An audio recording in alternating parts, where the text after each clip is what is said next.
everyone, if you're new to the channel, welcome. If not, welcome back. Today we're diving into something really cool. I'll be assembling and testing the Retro Chip Tester Professional. I picked this kit up with my own money, so this isn't a sponsored video. Just my honest look at what you actually get and how it all goes together. We'll start by unboxing all the components, take a look at the PCB parts, the tools needed for the build, then move on to the fun part, putting it all together and see how well it performs.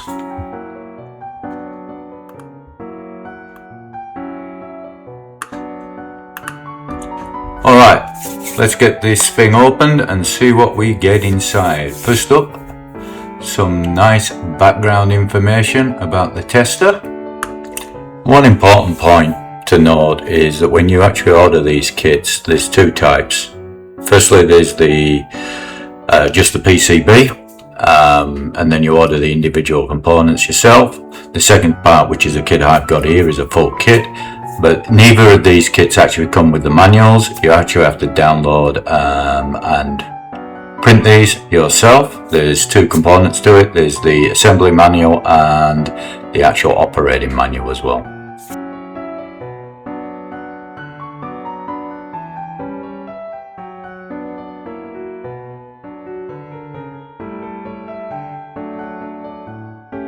Next, we've got all the individual components: resistors, socket headers, handful of ICs, and of course the zip socket as well for inserting the chips.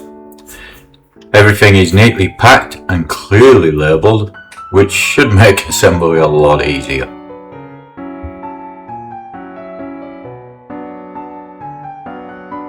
This kit includes two PCBs. This one's part of the power circuit.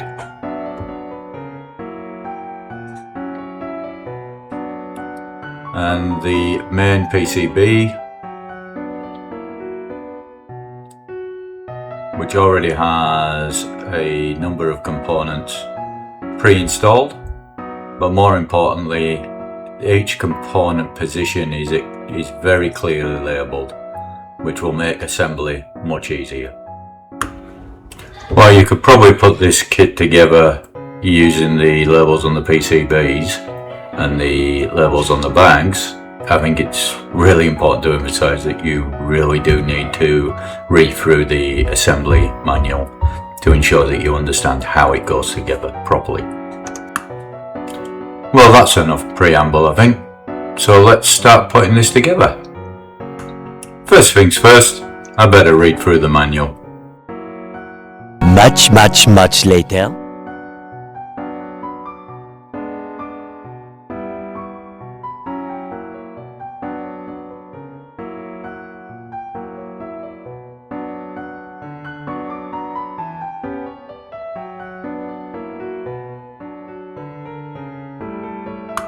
My initial thoughts were to ensure that the legs of each component were uniform and make sure the bolt was neat, was to use a pair of specific pliers to position the legs for each component.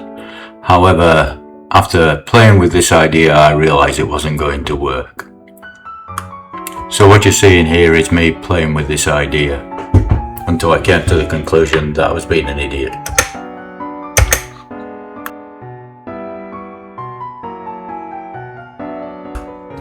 At some point during this process, I realised if I just bent the legs at the joint to the component, they would fit perfectly. Simple case of overthinking it. Given that there are between 120 and 150 individual components required to complete this build, I will fast forward the actual build process for you.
about to run the initial test and make sure the screen lights up. And lastly, we need to grab a chip and test that this actually works. So I've got a 4164 DRAM chip out of a Commodore 64, which I'm about to test. So let's see if this works or if I've stuffed this up somehow.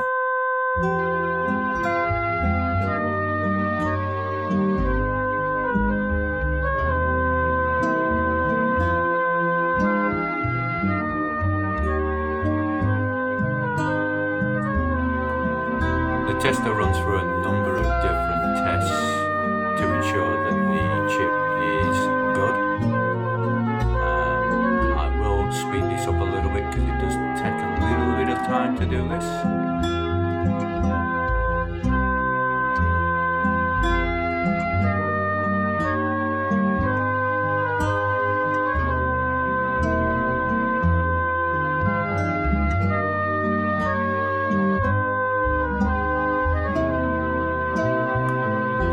Well, it looks like I didn't stuff it up and this is working fine.